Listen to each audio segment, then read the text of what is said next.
Battle for Azeroth is soon upon us, and with that comes a whole new leveling grind to level 120. Perhaps you are content with taking it slow and moving at your own pace, but if you are looking for a way to optimize this leveling experience, then I have a few crucial tips for you to keep in mind. All of this is based on my own experience in the Battle for Azeroth beta, in which I leveled a number of different characters, and I made sure to double check this with the most recent beta version, so by the time Battle for Azeroth's blight-spewing, dinosaur-filled pirate adventure comes around the corner, this should still be completely up to date. Without further ado, let's get into this quick Battle for Azeroth optimal leveling guide.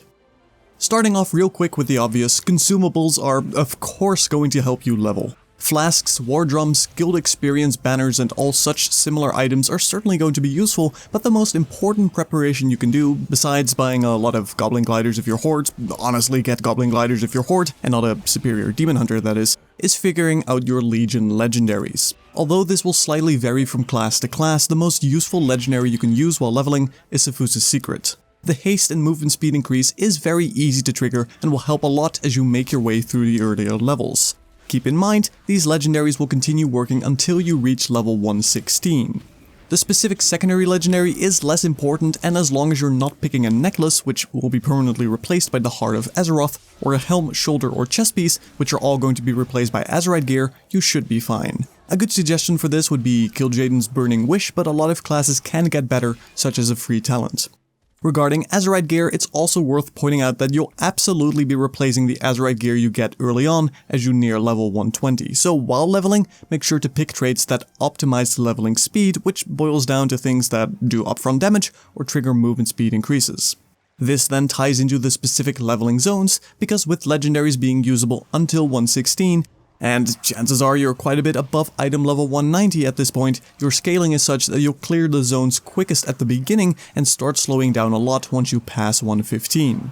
So in Battle for Azeroth, each faction has their own leveling continent, which is split into 3 different zones. For the Horde, these are Vol'dun, Nazmir, and Zuldazar. Again, the plan is to start with the hardest first and move our way to the easiest, quickest zones, which means that, as Horde, you'll probably want to start in Vol'dun, followed by Zuldazar, and finally finish in Nazmir.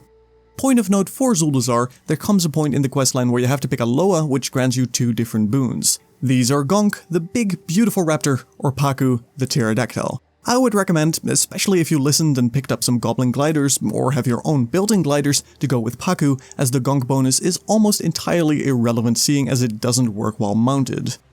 For the Alliance, the first zone you want to complete is Drustvar, followed by either Tirisgard Sound or Stormsong Valley. These are more or less the same difficulty, though with the questing route being a tad more obvious, I'd save Stormsong Valley for last.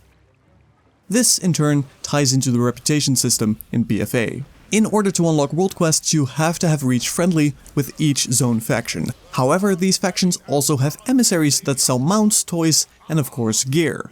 It would certainly not harm you to stay in one of these zones long enough for you to get honored with that respective faction immediately, as this allows you to easily buy an item level 320 cloak, which gives you a nice little head start. But at Exalted, you can even buy an item level 350 gear piece, which brings you up to speed for the first raid tier.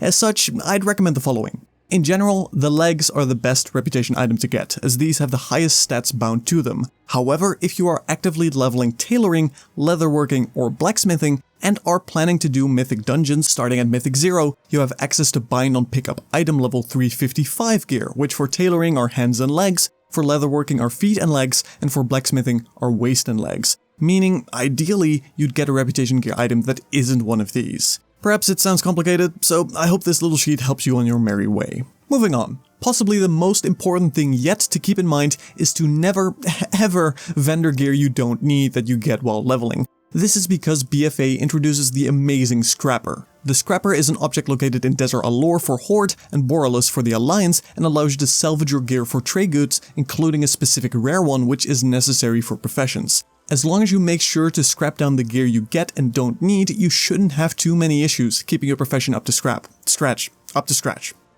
War Campaign.